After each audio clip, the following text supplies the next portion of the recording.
Hello， 大家好，这里是从来不清楚村民的小包。明眼人应该都可以看得出来，我们现在所处的位置应该是一个村庄，是吧？不过这个村庄的话，和我们平时稍微有那么一点点不一样。这个不一样呢，其实主要并不是表现在它建筑的这些方块上面，其实最主要不一样的是在它的生成位置。就是说，我们现在所处的位置是一个天空中的村庄。我们现在看到的就是这个天空村庄的全貌了啊，里面的话也是可以正常生成村民的，有很多种类的房子，而且装饰的也特别好看。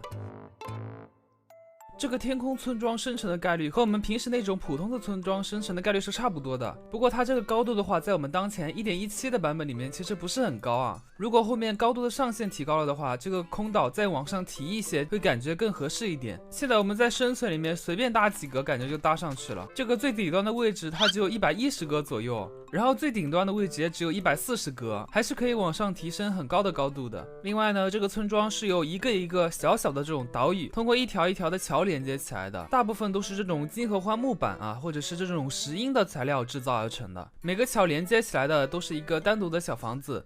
像我们现在这个小房间的话，是有一个高炉，这个应该是盔甲匠的房间。每个房间都有箱子啊，这一个房间里面有2个床，是可以同时睡2个村民的。然后沿这个桥往下走啊，可以看到这个路边的话是种了一些植物。这个岛屿上种植物的地方特别多，顶上住的那2个村民的话就在这个位置了。他们一般的话是不会离开这个地方的啊。现在是一个制图师加上一个盔甲匠啊，这个盔甲匠还没有绑定顶上的工作方块啊，他一会儿可能就上去了。我们继续往中间走，这边的话是有一个钟。啊，既然有钟的话，它应该是可以打村庄劫掠的吧？这边的话又有一个石匠。这个空岛虽然看上去不是很大，但是基本上东西都有啊。每个地方的箱子里面东西也是不一样的。这边还有一个农民啊，这个农民睡觉的地方甚至是露天的啊。这要是来怪物了，这不是直接废了？农民白白这么辛苦，居然让他睡露天的房子。这里的话是一个炼药师，我们从侧面看上去，这个炼药师住的地方好像一个神庙啊，神庙的门口。在这种下楼梯的地方，好像还有一个隐藏的小房间啊。这个房间里面的话，会有一些书架，还有一些砖块，感觉好像是村子里面的监狱一样，是一个小牢笼。一般都会在这种石梯底下生成。哎，对，就是这个位置。这些村民的职业基本上都是1对1建造了对应的方块，还有对应的这个环境的。每一个村民的地方基本上都有一个对应的箱子。这个位置有一个岩浆池啊，岩浆池这里有一个工具匠。基本上它这个箱子里面东西也是配套的，你看有铁剑和铁靴子什么的，还有渔夫啊，渔夫的话单独给他配套了一个池子，他可以在这里钓鱼是吧？然后虽然这个村庄的位置比较高啊，但实际上的话，这些村民都是比较智能的，他们是不会随随便便跑下去的。你看这个村民不小心跑到了栅栏外面啊，他是不会下去的，他会在这个栅栏旁边一直跳，一直等到他找到这个金合欢的原木这里，他就可以上去了，是吧？哎，怎么？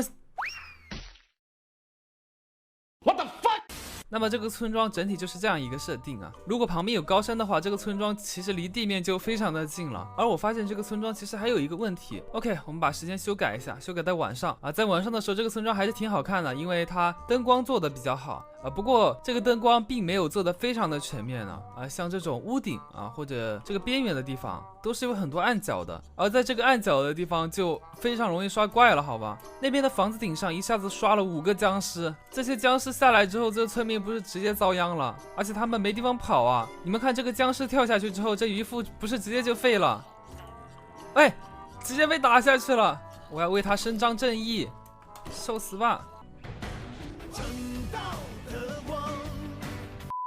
然后我还想测试一下，就是这个村庄能不能打劫掠啊？劫掠会不会触发呢？哦，触发了，袭击来了！哇，这个村民火速逃跑，开始敲钟了，还是挺智能的，好吧？然后远处传来了掠夺者的号角声，我看一下这些掠夺者刷在什么地方了，好吧？哎，等一会儿，看了一圈好像没有看到，这掠夺者刷哪了呀？不会刷在地底下了吧？哎，还真是啊，那他们不是根本就没法上来了吗？这掠夺者，哇，那这样子这个村庄保卫战不是随便打？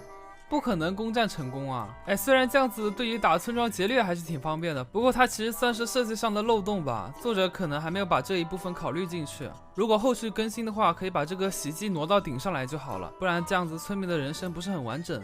而且其实这个村庄这样子的话是非常不符合物理规律的，我觉得后面的话应该再添加一点符合物理的设定啊，比如添加一个什么推力装置啊，添加一个什么重力核心啊，像这个地方的话是有一个标靶旁边还有一个活塞啊，不知道这个东西设计起来是干什么的，有可能以后要在这个位置放一个核心，看看后面作者会怎么更新喽。这种上面的村民其实和地面上的村民是一模一样的，它交易的物品和交易的列表啊，也是一点都没有修改过的。这个模组里面的这些方块全部都是纯原版的方块啊，没有任何的改变。然后很多房间的话都是像这样子啊，有2个床的。目前这个模组还在初始阶段，它同时支持 Forge 还有 Fabric， 正在稳定开发中。每次更新都会添加新的村庄内容啊。未来的话打算更新空中的城堡，还有像这种港口没有设计东西的地方，可能会添加一些像末地的那个飞船一样的东西。